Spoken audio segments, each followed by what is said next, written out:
Okay, let's continue on here. This is episode 16 of the Petalburg Challenge. And we are in Sutopolis. And this is the final gym, the 8th gym.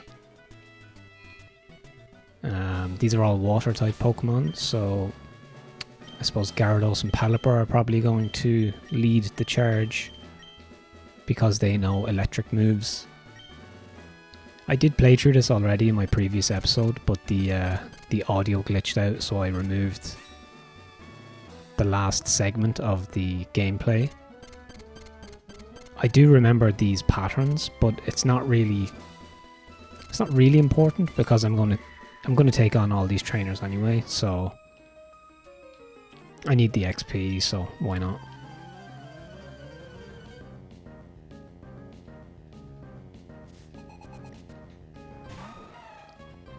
But yeah, I think there's like 7 or 8 trainers here, all super high level, so we might get Gyarados to level 40 maybe.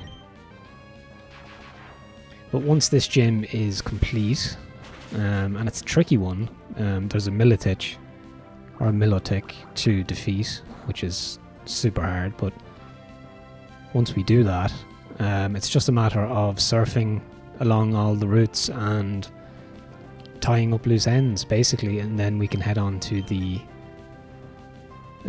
is it Evergrande City, or yeah, the Victory Road basically. But yeah, let's try and get Gyarados up to level 40 at least. And then at least I have 3, pretty strong Pokemon. Beautifly needs to catch up. And then we may need to return to the early routes to maybe catch a sixth Pokemon as well.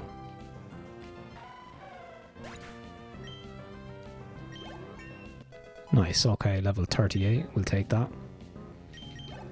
I'm trying a new microphone setup, kind of. It's the same microphone, but I'm using a pop shield, and it's kind of it takes some getting used to because it's kind of in my eye line, right? But yeah, hopefully the audio sounds nice and warm and I guess less poppy. But yeah, okay, so let's take on this trainer here. So yeah, Wallace is the gym leader here.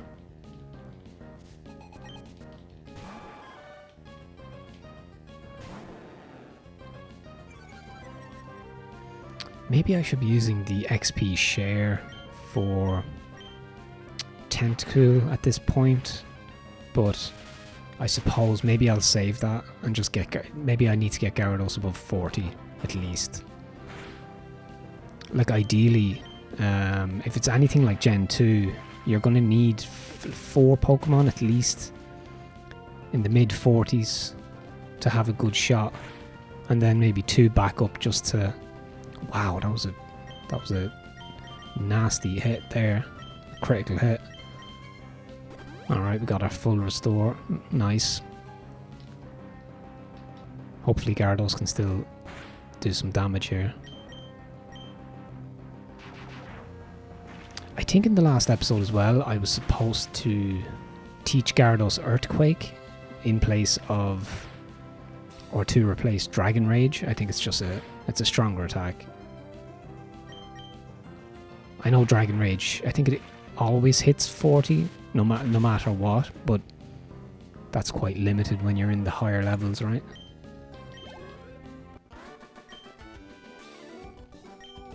I think I should have a potion to use.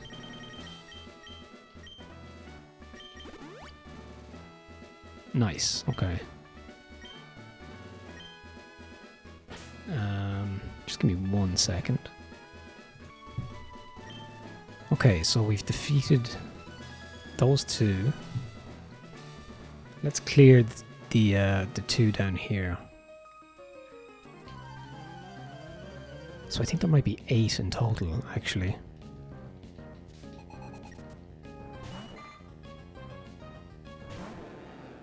It's been a hectic week for me in terms of some cleaning out, some clearing out of the house, and it's been quite warm. That's been a consistent. A consistent theme over the last few weeks, right?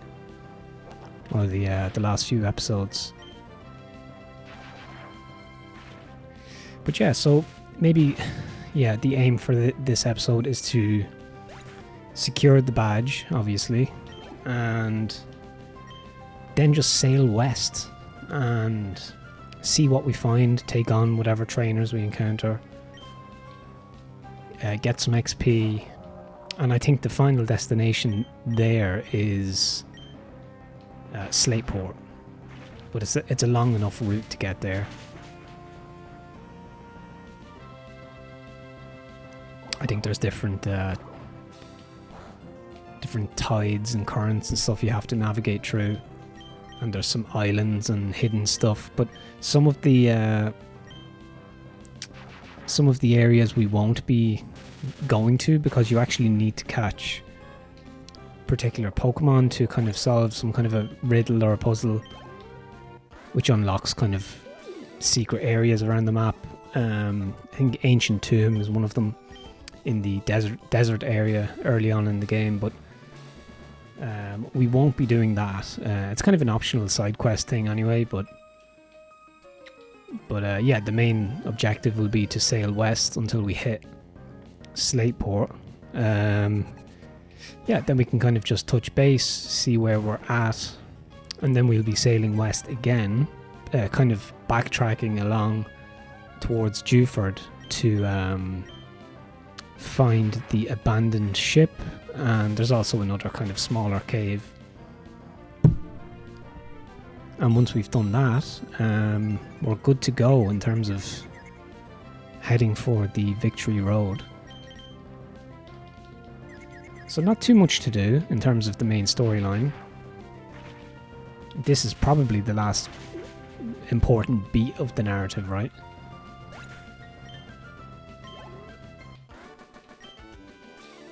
The Team Magma storyline kind of fizzles out, right? I mean, you just defeat Groudon and you kind of restore some peace to the galaxy or the region, right? I'm too involved in Star Wars. You know, the first thing that comes to mind is peace in the galaxy. But yeah, I mean, it's a big lead up, and there's the different encounters on the mountain tops, and the red orb and the blue orb, and they're going to awaken this monster. I guess that scene is pretty epic with Groudon.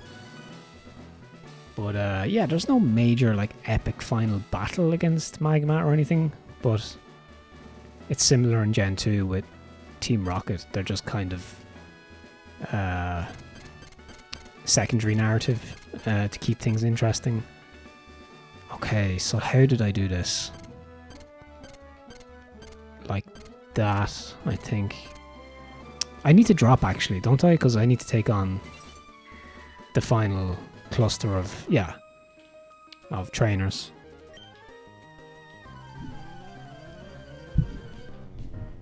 So yeah, you might hear me hitting my microphone arm at some point. I'm trying to adjust this pop shield.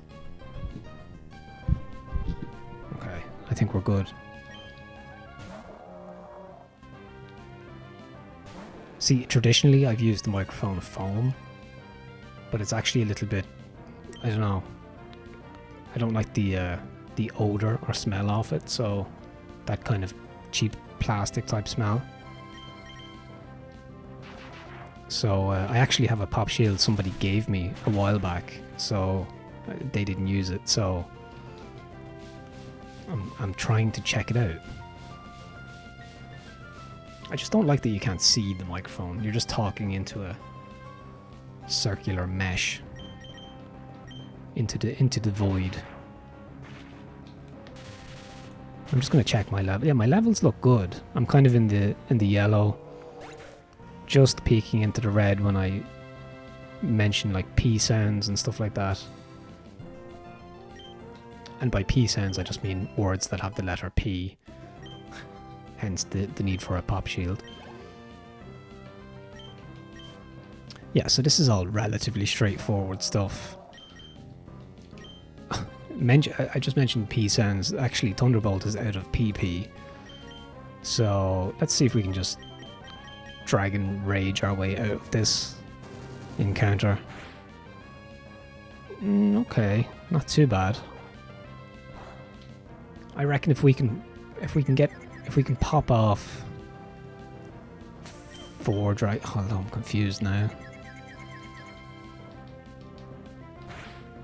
If you're new here as well and this is your first episode, you might be watching because, oh god, this is going to take a while. Because I've slightly changed the format of the thumbnail and title to see if it reaches a different, or not a different audience, but a broader audience. Okay, fully restores the PP of a move. Do I have any berries that does that? Yes, I do. But yeah, I'm hoping by simplifying the title and thumbnail, it seems to be what works. Not that I've kind of researched it that much, I've just noticed that stuff I'm clicking on tends to be more of a minimal approach. I think text-heavy thumbnails are kind of old news at this point. I think the way out of things, or the way forward, sorry, is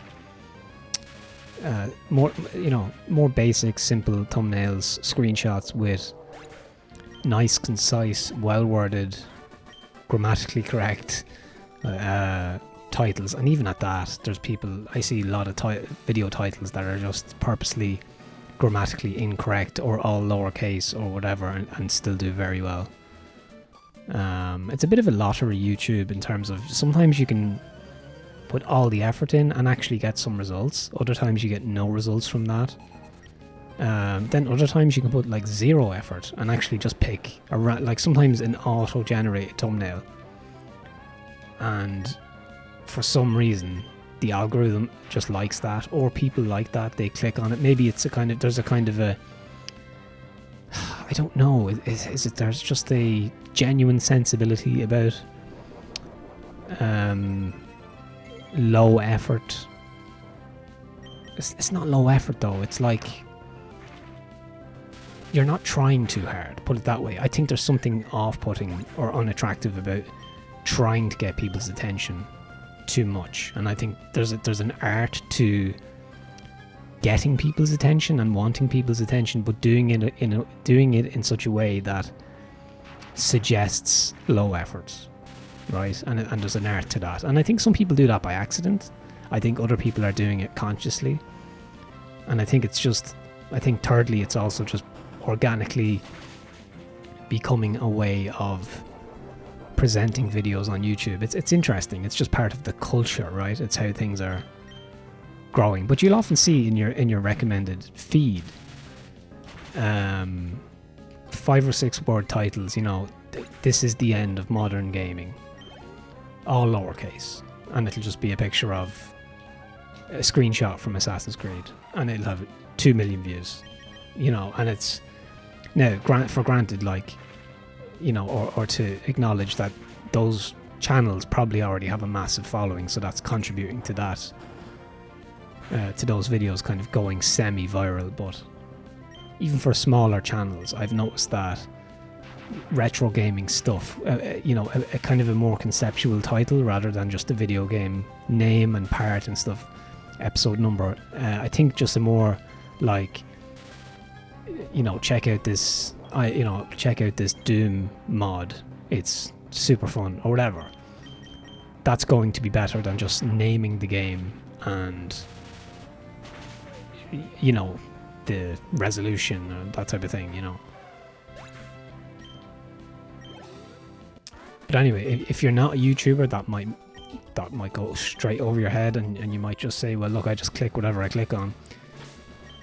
But you kind of learn about these things. It's interesting.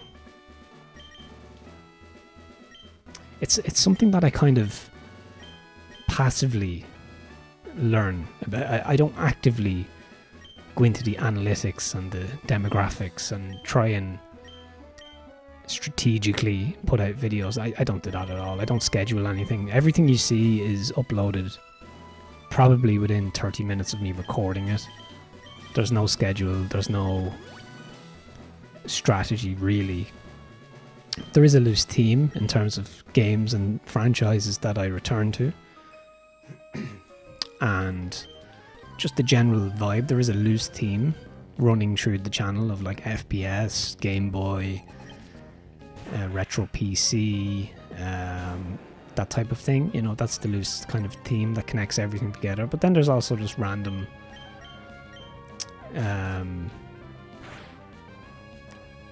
okay, Lombre, is he water type? But yeah, then there's other just kind of random spontaneous choices, but they still kind of fit within the theme of the channel and the vibe, you know.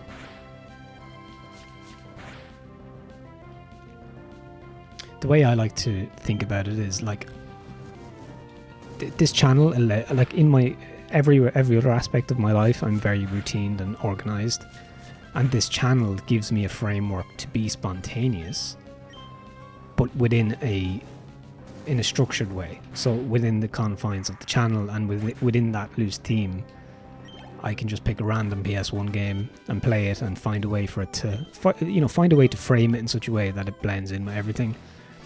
And I don't need to worry about like too much about it. Do you know what I mean? So it gives me license to be spontaneous, which I think is really, really helpful, really, really cool. Because, like, for example, when I'm watching movies and TV shows, I return to the same stuff a lot. I don't like watching things that are new. I like familiarity. But at the same time, I need some novelty in my life too to keep things exciting. So this channel gives me that, which is great. But it's not the Wild West either. Like, there are certain, like as I said, there's a certain vibe or atmosphere and general theme that I want to maintain.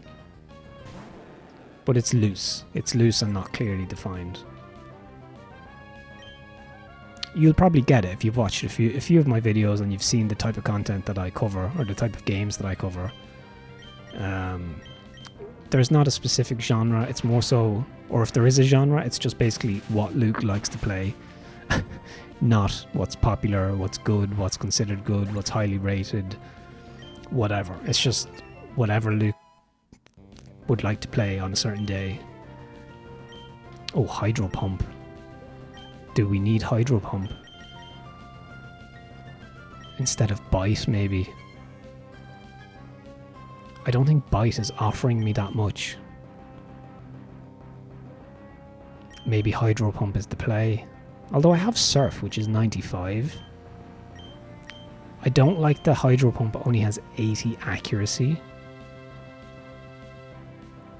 I think I'm just going to keep Surf. I have to keep Surf, obviously, but I think Earthquake instead of Bite. Oh no, well, I'm getting rid of Dragon Rage, right? So I could have Thunderbolt, Earthquake, Hydro Pump, and Surf.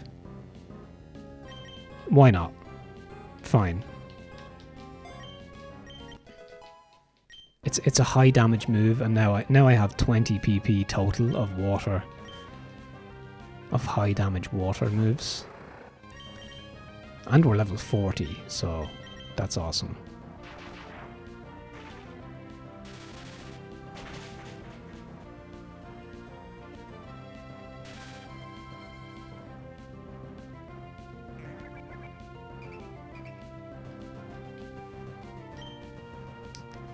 Okay, I think this is the last trainer, right? Before the gym leader. Sharpedo's a cool Pokemon, I will admit. Wailmer, okay.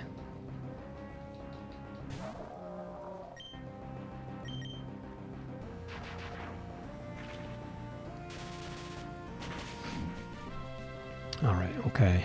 Super effective. One more hit. Oh, never mind. So this is going to be a problem when we're facing Wallace, because, as I mentioned, Milotic, or Milotic. Am I saying Milotic because it looks like a surname? But Milotic. the dragon Pokemon, has recover, and it has 20 PP, so it can be used 20 times. And it just keeps regenning health all the time. It's kind of ridiculous. Okay, so Gyarados is level 40. Brilliant. Okay. Is that everyone? Yes. Nice.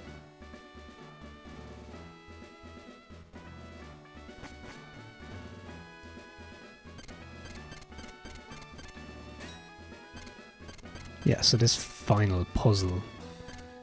Ah. Yeah, I didn't mean to do that. But yeah, the third ice puzzle here is a little bit tricky, but I'm going to show you how to do it. Well, I'm not going to. You can just watch me do it. Basically, it's not that difficult. But right, so you have to go this way, something like that.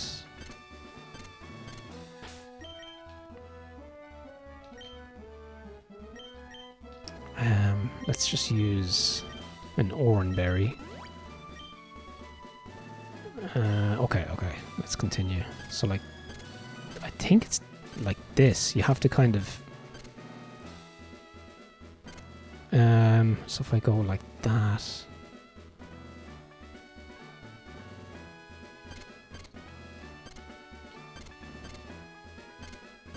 Oh, no, I didn't mean to do that. But yeah, you get the idea. I'm basically there.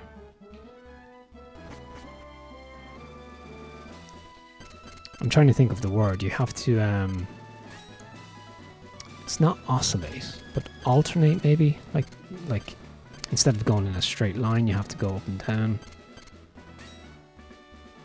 Maybe alternate, that might be it, the word I'm looking for. But see, like now, instead of going straight, you have to go down, back up, down. Weave, maybe. Yeah, you have to weave your way. That's kind of a nice way to describe it. Alright, so like this.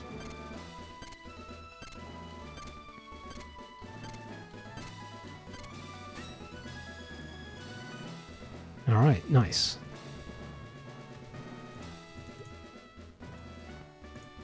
So let's see, what's the strategy here? Let's keep Gyarados and see what damage I can do.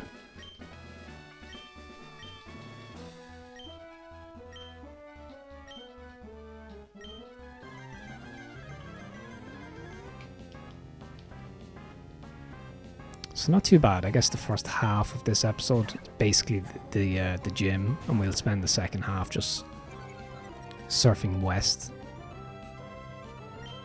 and exploring a little bit. Alright, so I have 6 Thunderbolts to use.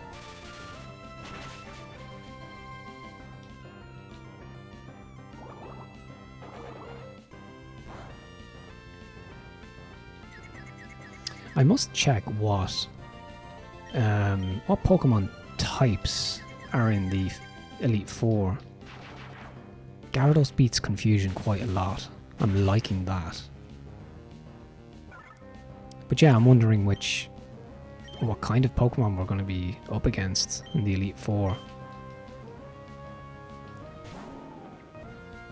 This is a strange Pokemon. Come on, Gyarados. Oh, that's what I get for jinxing it. Alright, so rain is falling. Does that mean all water type moves are buffed? Doesn't really make a difference. Oh. Confusion has to be one of the most frustrating things in Pokemon, right?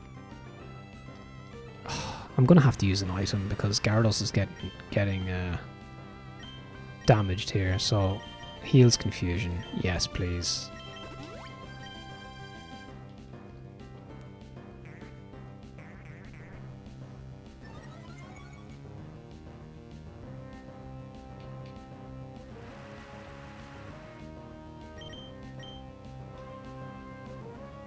It doesn't affect Wishka. Hold on. Oh, it's split electric. Okay. I get it. So we need to swap out or substitute in Poochyena.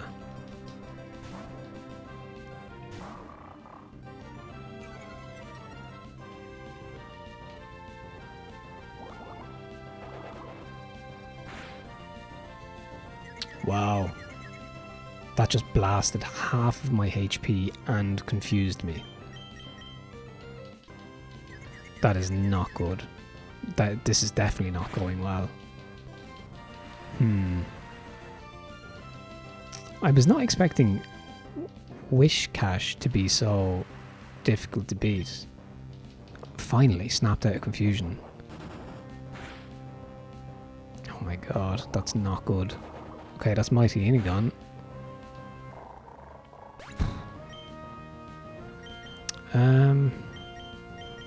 Petalburg. Okay, this is not going well.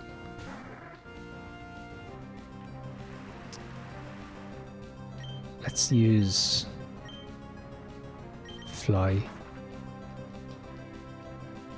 Oh, this is bad. I shouldn't be doing this. Wishguard's electric.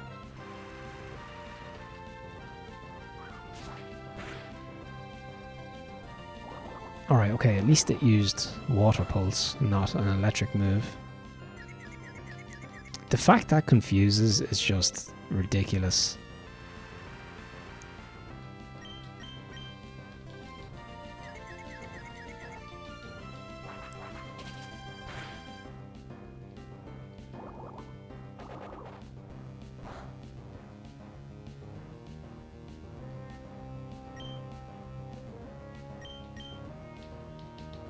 Alright, come on, be confusion. Yes. Nice.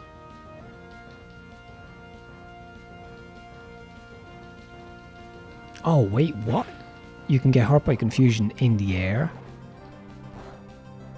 Give me a break. That's not good. Oh, man, I should just heal the confusion. Like, it's just...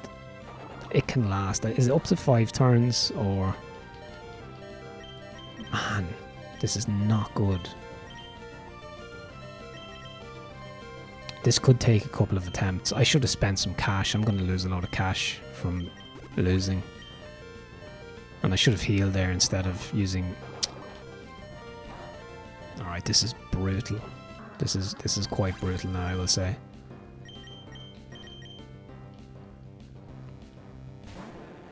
It's just that confusion. Everyone get like that's literally destroyed my entire party.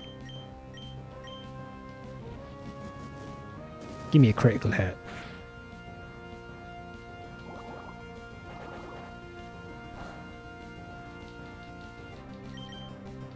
Oh, hyper potion.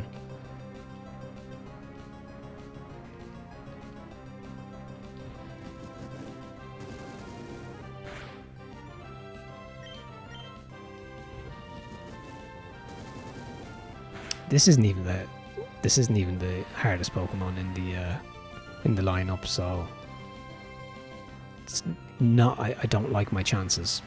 Put it that way.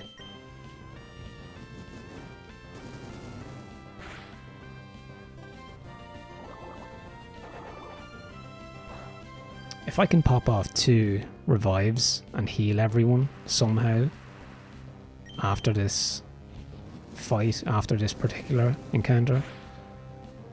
Alright, okay. Thank God for that. Right, so send out Beautifly, try and buy some time.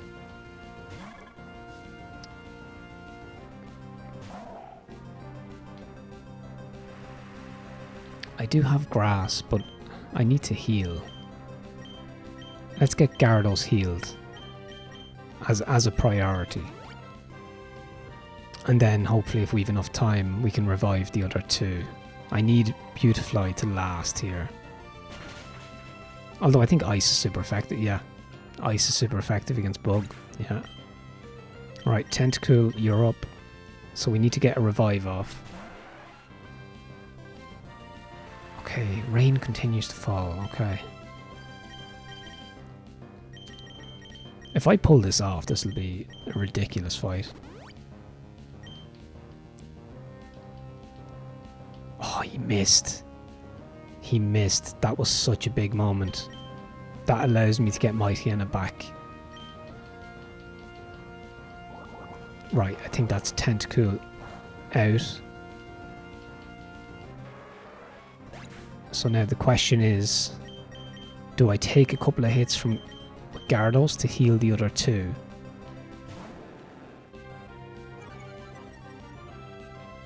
Or do I just try and...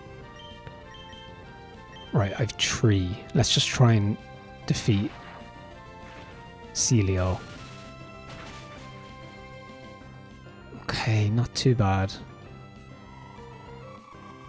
This shouldn't do... Yeah, that's doable.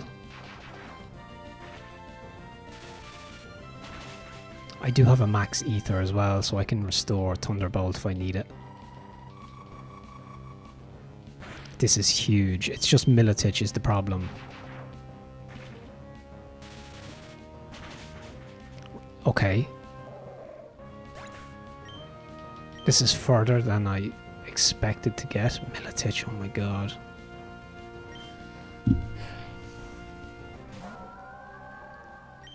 Okay, level 43.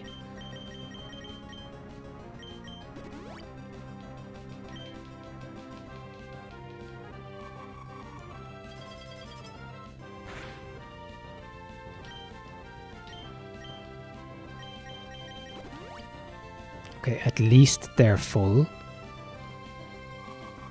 Now, if I can get Gyarados back up. Right. Gyarados is back. Right. At this point, it's a fair fight. It's 50-50 at this point. I need to do whatever I can. Let's just try it. It's obviously not going to do much, but... Alright, okay. I think I need to change strategies here.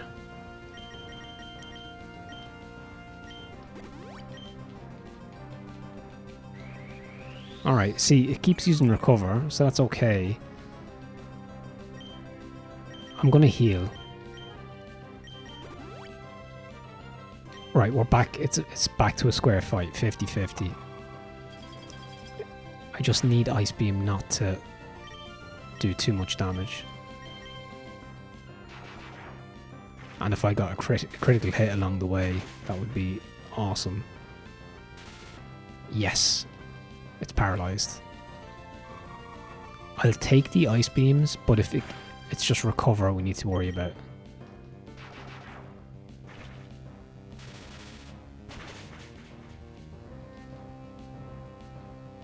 Alright, Ice Beam again. At least it's not recover. I think I can take one more Ice Beam and then I'll heal. Give me a critical hit, let's go. No, I'm not getting it. Paralyzed and can't move. Let's go again, Thunderbolt. Critical hit. This will be amazing. No, so close. Okay, Ice Beam, can I survive? No, I can't. Pelipper, let's go. Shockwave. No, Hyper Potion. Alright, Pelipper. I don't know, can Pelipper do it? It's a higher level. Oh, that's not a lot of HP. I need... Oh, well, Milotic is still paralyzed, so...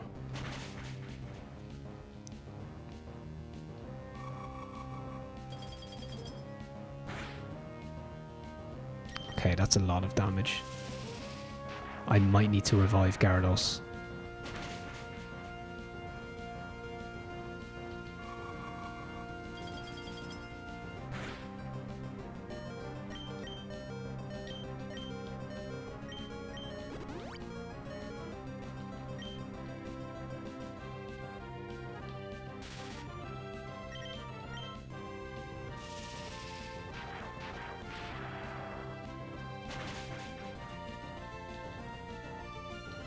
Okay, that's a win. Can I keep this up? One more. Oh, recover. And it gains so much health. It's like as a half of its health, it must be.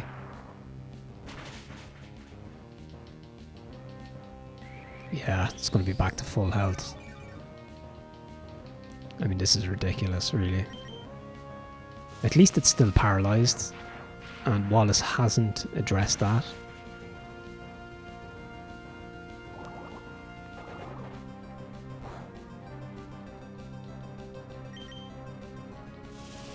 My only hope is that I get close and the paralysis kicks in, and it gives me an opportunity to finish him off, but I just don't see it happening.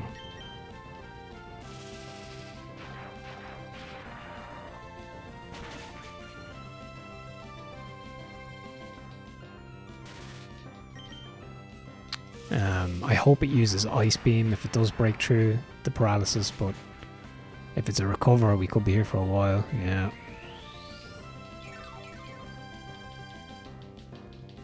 Such an OP Pokemon, it's ridiculous. I mean, it is the last gym, so... if I had something stronger to do more damage, this is not doing a lot of damage at all.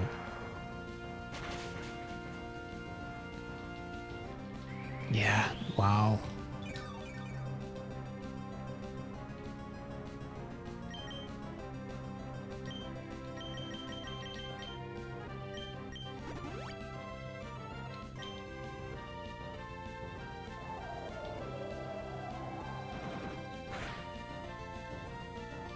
Of course, it gets a critical hit. Like, give me a break.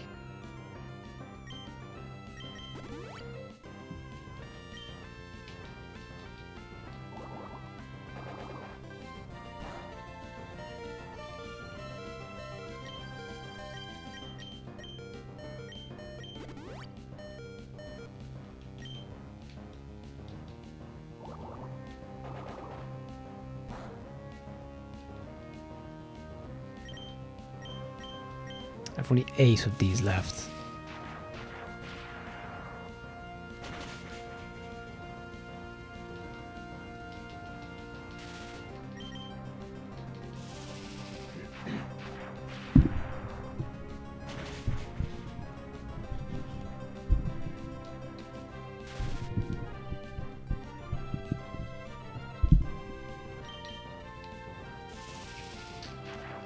This is probably going to be my best shot here.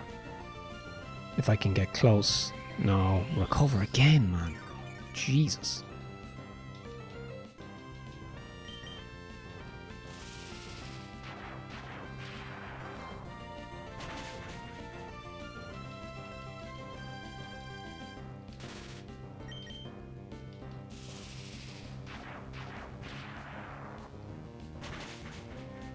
This should, like, you would think my electric moves would do more damage.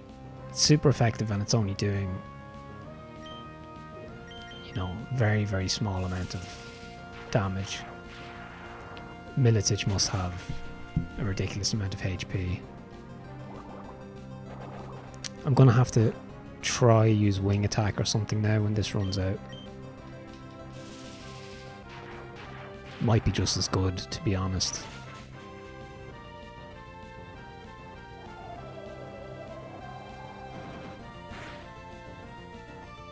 Okay, that's a critical hit again. It must be just very likely to get. Yeah, so you use recover again. Like, this is just impossible. It has 20 PP, so it's going to run out eventually. And Pelipper missed. Wow.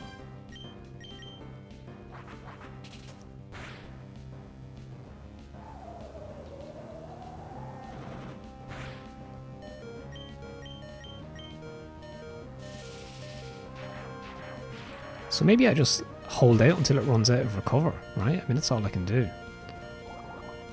I don't think it's used it 20 times, though. Will I see what Poochyena can do, or... I mean, Gyarados has the highest HP.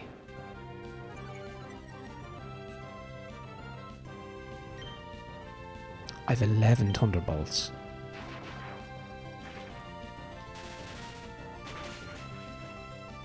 Oh, finally!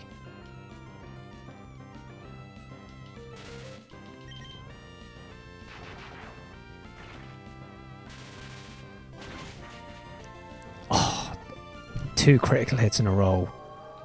Let's go. Let's go, Gyarados.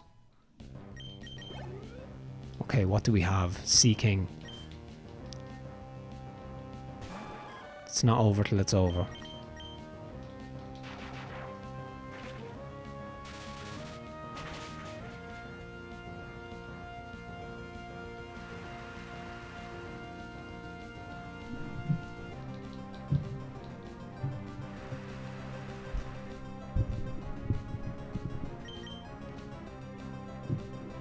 Okay, Seeking missed. This is ridiculous. Getting very close now. We've done it. Nice. That was actually great. I'll actually take that. That was a pretty epic battle.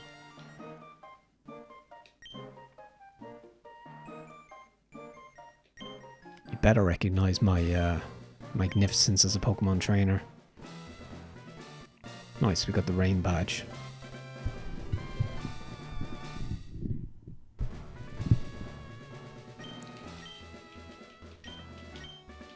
Alright, so we can scale the walls. Nice.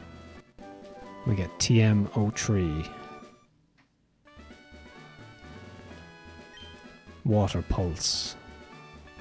Oh yeah, that's the one that confuses the opponent as well. Nice. Alright, so let's go and heal. And then we can do some surfing. Yeah, that was a pretty epic encounter, right? I did not think I was gonna make it through there on the first attempt. Alright, so we have all 8 badges.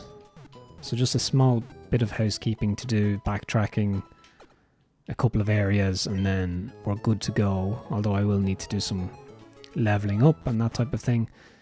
I probably have a lot of cash to spend. Yeah, I have 120 grand. Wow, okay, let's save. Just in case we have any more audio glitches. That's obviously the downside of playing on an emulator, that you might get some glitches and bugs. Okay. Well, you might get that on a cart as well, on a Game Boy, but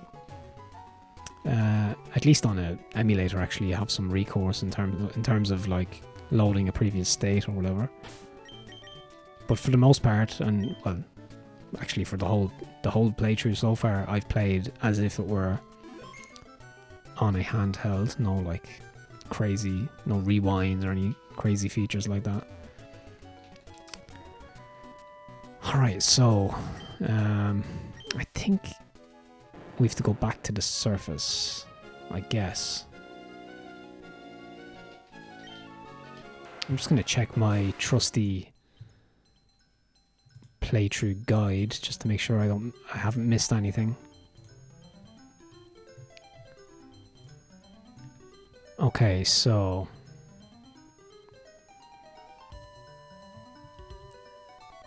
let's see, Stephen. Okay, okay, we've defeated Wallace. That's great. We got the rain badge. We can use waterfall.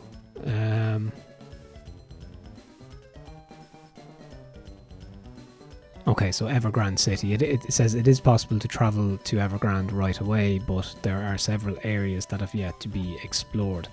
So I've actually written these down. So the first kind of little area we need to reach is Petalburg Town. Petalburg Town. It's a kind of a strange spelling, but Alright, so we can go up to the surface here, right? Yeah. I also have a trusty map, which I might share in a comment, because it's very useful. It's very hard to actually see or to orientate yourself, because the ocean routes are massive. Okay. Somebody on Reddit shared a full open world map, like compiled together. Right, so we're in Sootopolis. I need to go... Oh god, it's actually quite... It's so difficult to even... So I have to go a little bit east here and down, if that makes sense. So, east... Let's see, do I have any... I should have went to the shop. Oh no, I have repels. So I have to go out here. Route 127, and I have to go south. Is this guy... He's good, okay. We defeated that guy. Did we defeat this guy? Yeah, I think I defeated some of these already. Well, I obviously did. Those two at least. This is where the secret place was, the secret hangout, wasn't it? Yes, I think it was actually. So now I have to go south from here.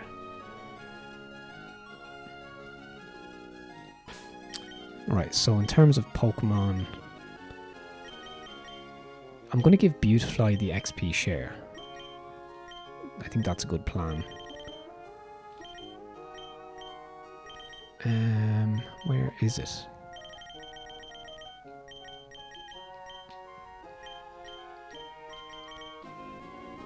Okay, Beautifly has an item already, so let's just... Okay, Miracle Seed.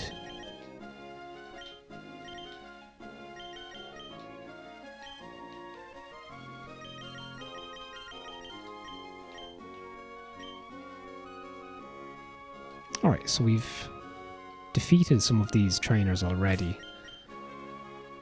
Let's put Pelipper out front. Try and keep going here in terms of leveling up. Yeah, so Evergrande is just to the right here. So what we're doing is we're going south and sailing, well, surfing west.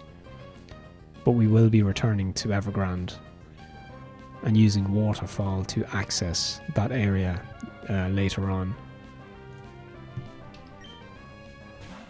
Probably not in the next episode, but the one after that. I think the next episode might be another kind of relaxed adventuring type episode, or an episode where we just do a bit of exploring and tying up loose ends. Only level 25 here, so I'm guessing the trainers might actually flip back to an earlier level, as if you were playing on an earlier route, if that makes sense.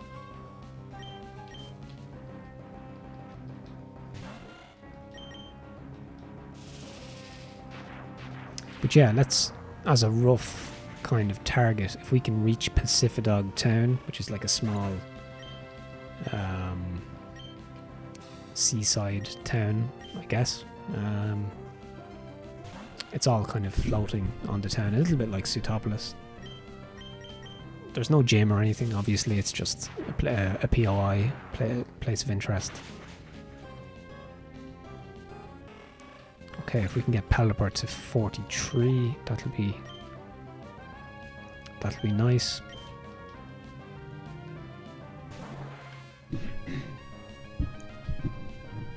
I still think a gen or a 151 challenge of Ruby would be quite interesting as well. Just as I see Staryu. Just need to figure out a way to write a narrative around the first gym, because obviously you can't find or catch any Gen 1 Pokemon until after the first gym, until you reach Dewford.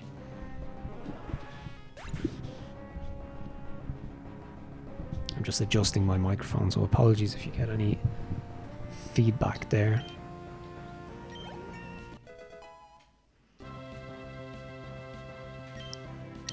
Alright, level 43. Nice. I think Beautifly leveled up there a couple of minutes ago as well.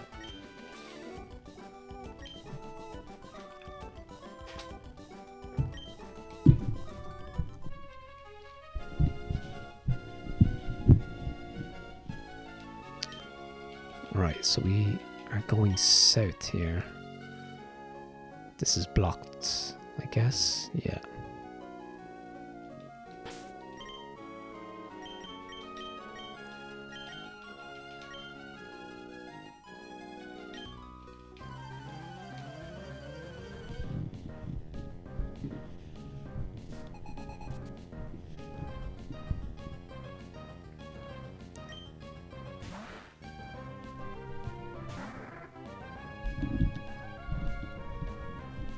Okay, I think we're good with the microphone.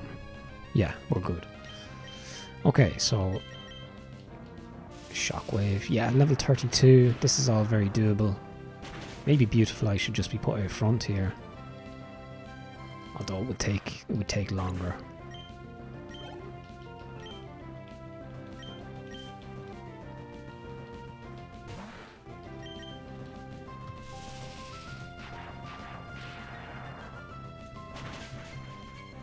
There's also a Mirage Island that apparently only appears very rarely, on occasion. I don't think you can access it, but maybe you can. There's also an entrance to some, like a battle arena or tower that you can access once you've defeated the Elite Four. So we don't need to check out that either.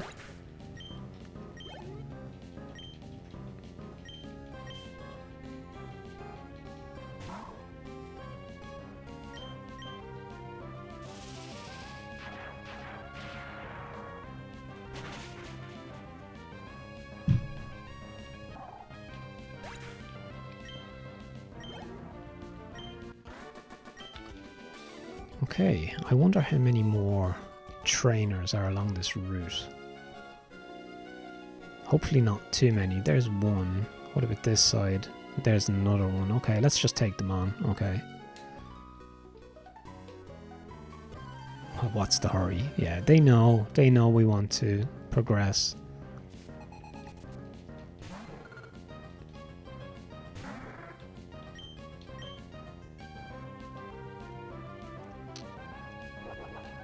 Oh, okay, so Chin Chow is also electric, so let's just try wing attack. Alright, not very effective, of course. No, not confusion.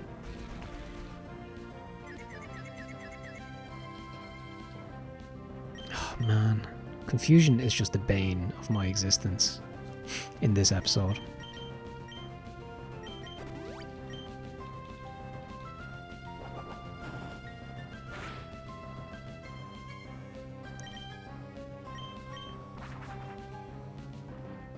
This is not going to be very effective, but hopefully it does enough damage. Oh, man. This Chin Chow is proving to be quite difficult. That split water electric type is particularly tricky, right? Okay, of course, hurts itself in confusion. Come on, break through confusion. Let's go. Yes, nice.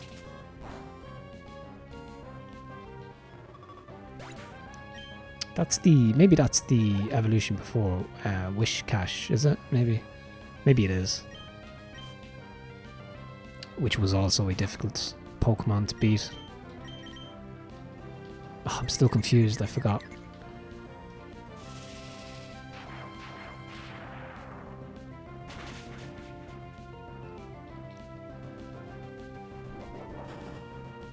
How did that survive that?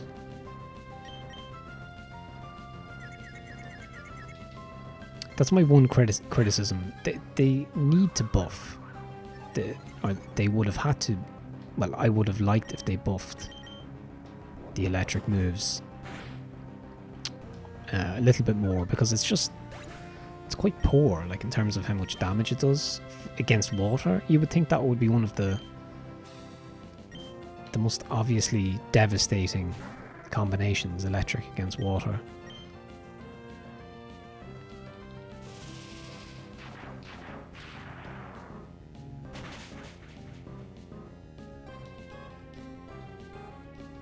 Alright, well that was more convincing.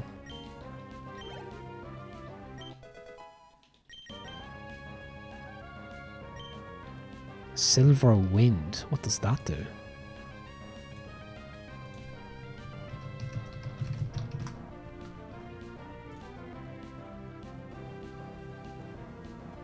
It does deal damage.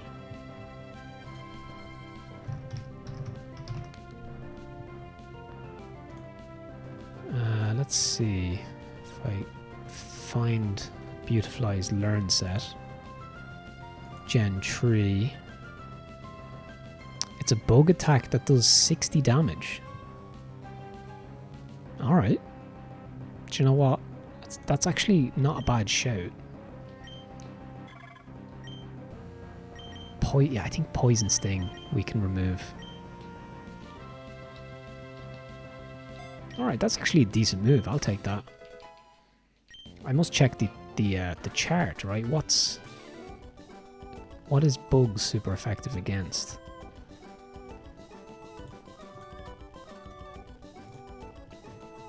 So Bug does double damage against grass.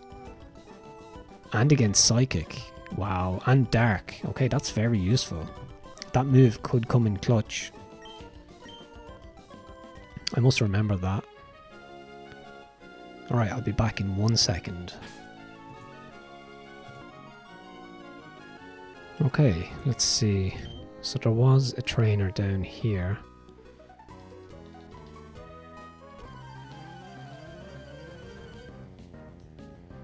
This guy's all tense and nervous. Let's see how he battles. Okay. Very low level Wingull. This should be fine.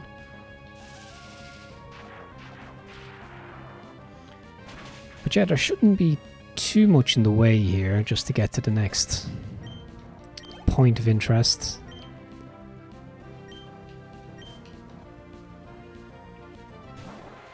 And as I said, in the next episode we'll just backtrack a little and cover the abandoned ship, which it kind of looks cool. It's kind of spooky location.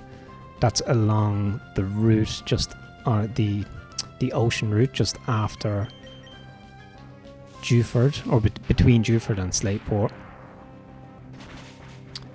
So obviously a lot of those areas were inaccessible early in the game because you didn't have surf, and we were relying on Mr. Briny to hitch a ride to these places on his boat. Alright, so Route 130. I just want to make sure I don't miss anything here. We have a trainer here, which we could skip, but we don't skip trainers around these parts. I mean, trainers are just the best way to get XP, so instead of aimlessly wandering around in the wild.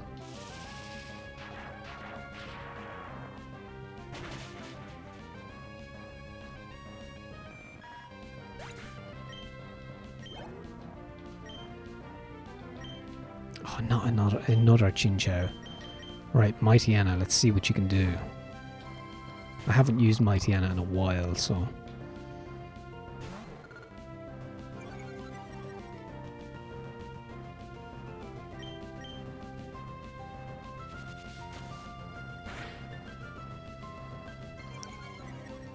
again, 1 tick of health. That's crazy to me.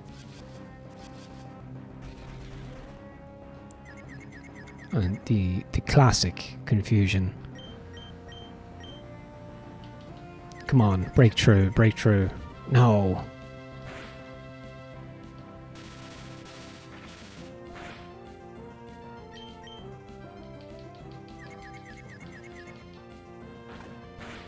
Okay, not too bad.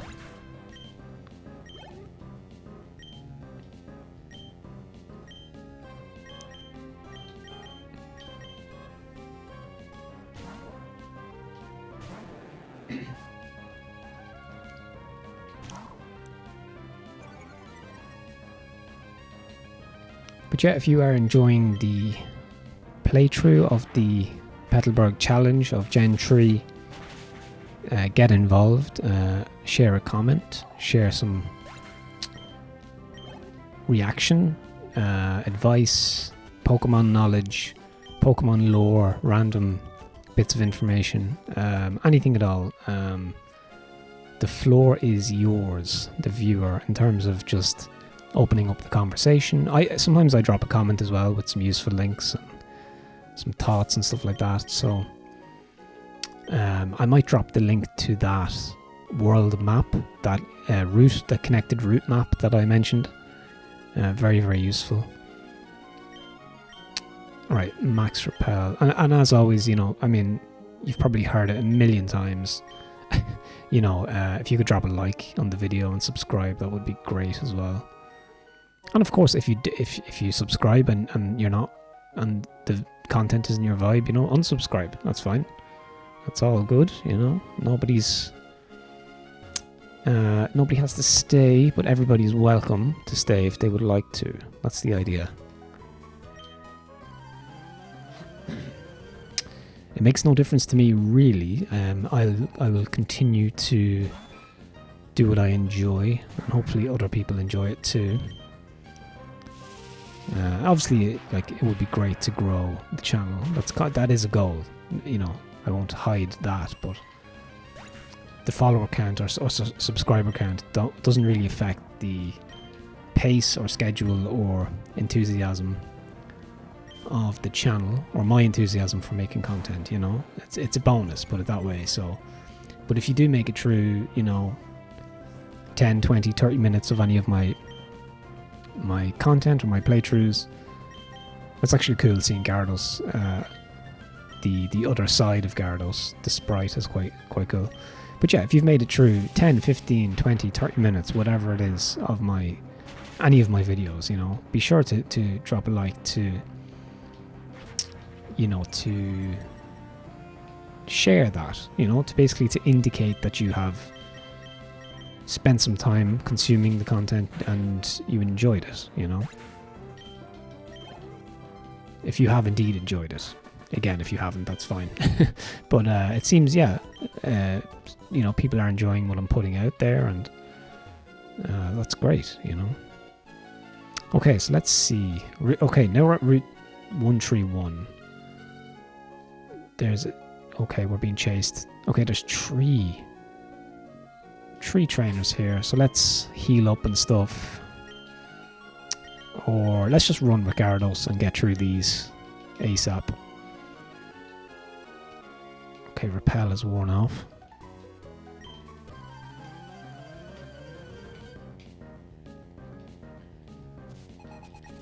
Nice, one Pokemon. That's what we like to see.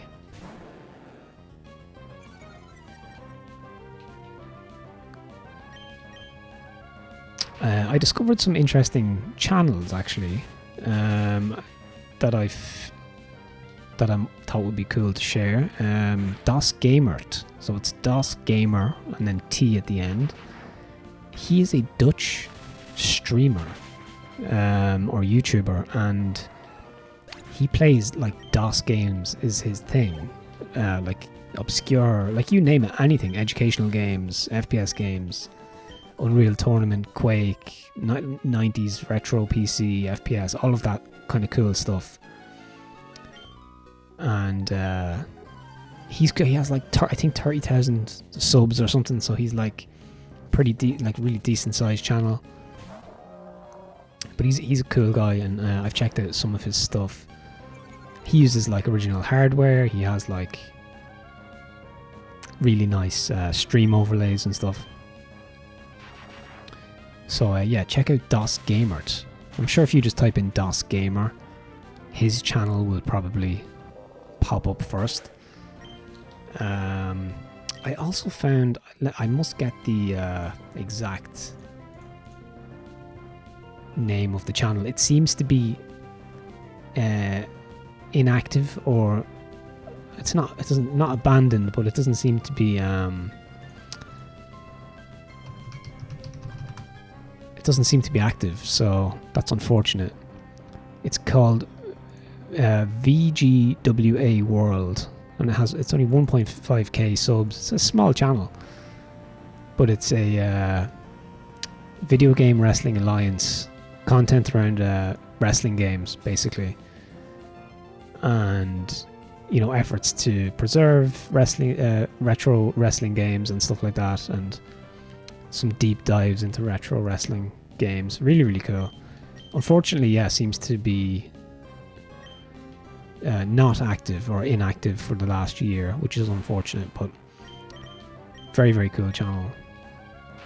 The reason I found that channel actually is because the unreleased NES game I played, UWC, the wrestling game, the person behind VGWA World on YouTube had designed a prototype manual for the game, and it's just awesome, which I found on Internet Archive. So yeah, just one of those things, and there was also a strange bit of synchronicity actually in that I mentioned DOS Gamer.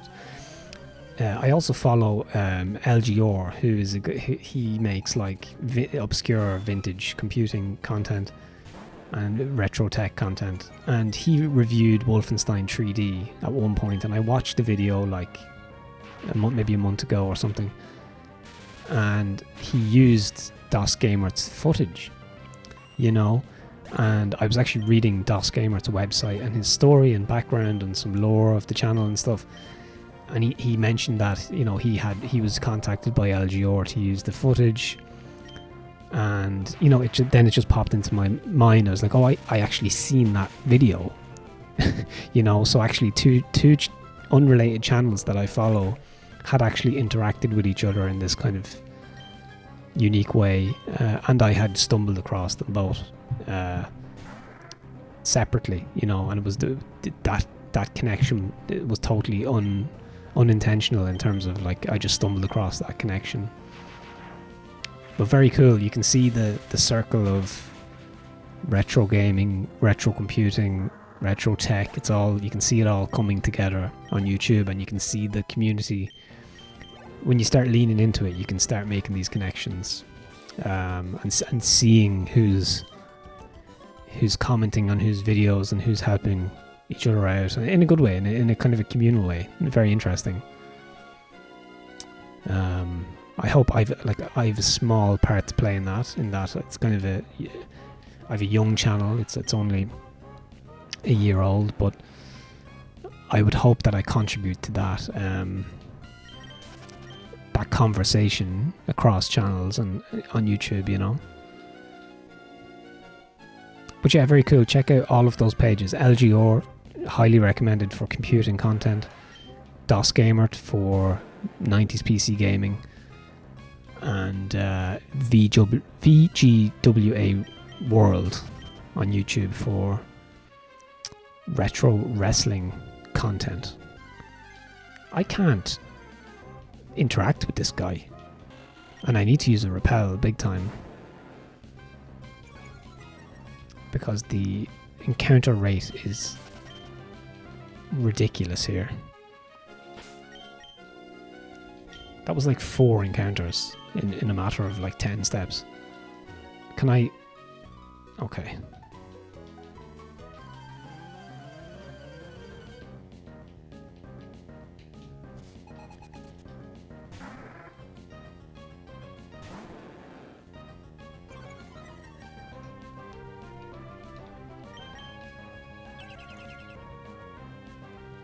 How are we for time? So we're just about, 1 hour 10 or something like that. That's kind of how I envisioned or imagined this episode going, around, about 1 hour 10, 120, something like that. But obviously the main the main objective here was to secure the 8th badge. So we have a double trainer battle there. And there's Pacificdog. Okay, just bang on time, really. That's exactly what I was hoping for. It's a little kind of floating village, I guess. Something like that. But this should be fairly straightforward, seeing as Pelipper and Gyarados both know electric type moves. Let's just do this.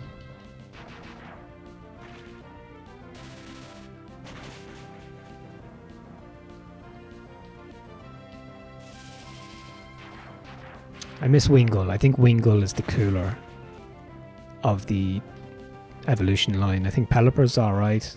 I'm not a huge fan of the design of the Pokemon. It's like a pelican, right? But Wingull is just cool. I think Wingull looks awesome. I've grown to like Wingull. I used to like disregard Wingull as like a kind of a... yeah, just a Pokemon you could kind of ignore, but yeah, Wingull is cool. In this gen, in Gen 3, Wingull is OP.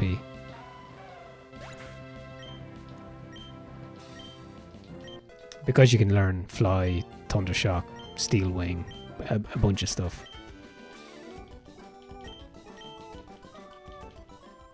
Alright, so we've made it to Pacificdog.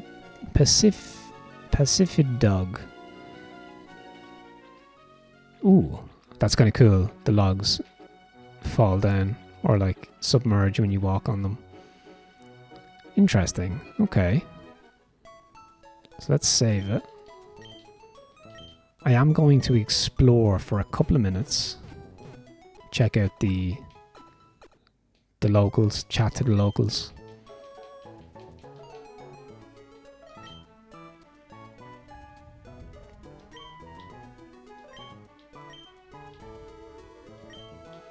They were searching for something. Very ominous. Okay. A colony of Corsola. Okay, maybe not.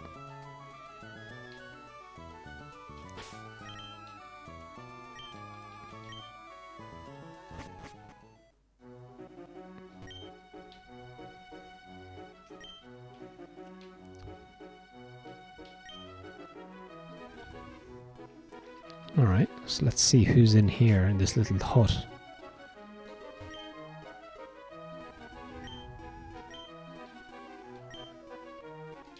So he's referring to the kind of semi or pseudo legendary Pokemon that you encounter in some of the secret caves along this route west. That we can't really... I can't really follow that quest line because we won't be catching those Pokemon, and you need to catch, I think, is it Registeel, I think, to progress and to open up some secret routes and stuff. I suppose I could come back and do that once I've completed the Elite Four, because I may do the post game in this. I'm not sure. I didn't do the post game in Gold because it's massive. It's basically just a playthrough of Gen 1 again. But I think this is like a battle tower, battle arena, and a ship as well. The SS Anne, I think. I think it's the SS Anne, right?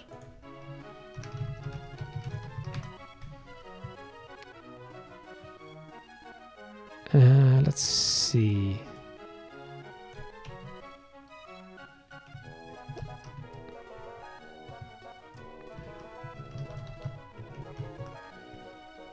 I think it is the SS Anne. Yeah, it is, surely. In Gen 3 and 4... Yeah, it is in Gen 3, yeah.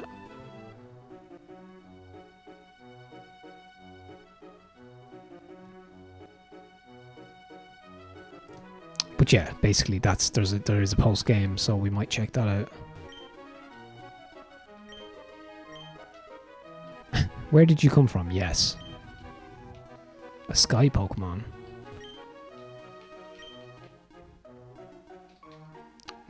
I don't know what they're referring to there. Maybe if you know, you could drop it in the comments, because I'm not too sure. Oh wait, hold on. Did they say?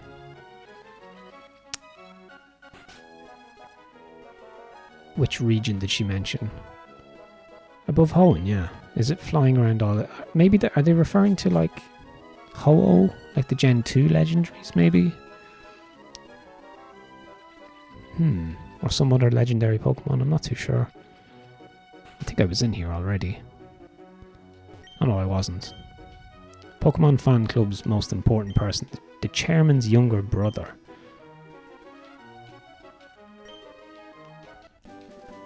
Okay, TM27. Return. Okay. Okay, he doesn't like me very much. He appears to be very friendly. Okay, anything in these jars? There has to be in one of them, right? Or maybe not. Okay, let me just see. What was that TM? Retreat. Or return. The more the user likes you, the more powerful this move. Okay. Don't need to worry about that too much. I haven't focused on the Pokemon trainer relationship, or the...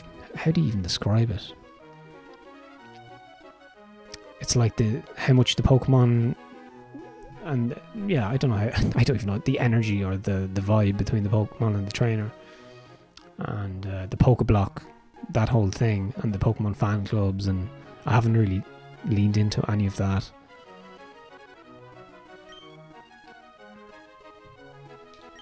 The sea between Pacificdog and Slateport has a fast running tide. Oh yeah, so that's the currents we might come up against.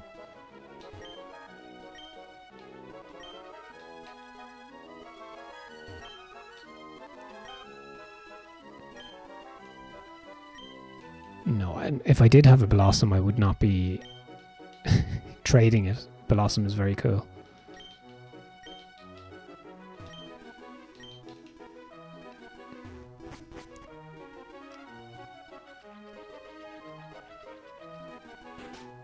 Connection, that's the word I was looking for. The connection between the trainer and the Pokemon. There's a lot of chat about that, and a lot of the NPCs mention, like, you know, do you have a good connection with your Pokemon? Does your Pokemon really like you as a trainer? That type of thing. Yeah, Mirage Island. That's the one I mentioned. That only appears every so often.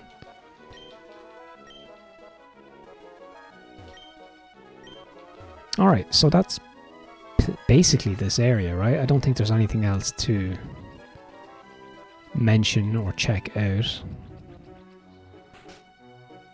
So this guy gave us the return TM that we don't need to worry about too much. What I might check out is, what's the base attack of return? Let's look up. If I just look up Gyarados, I assume any Pokemon can learn return.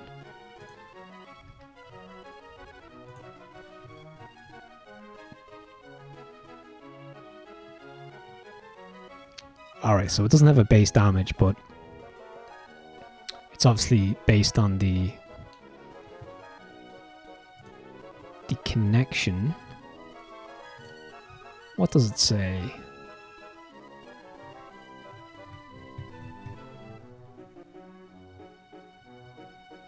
The base power of return is dependent on the friendship of the user.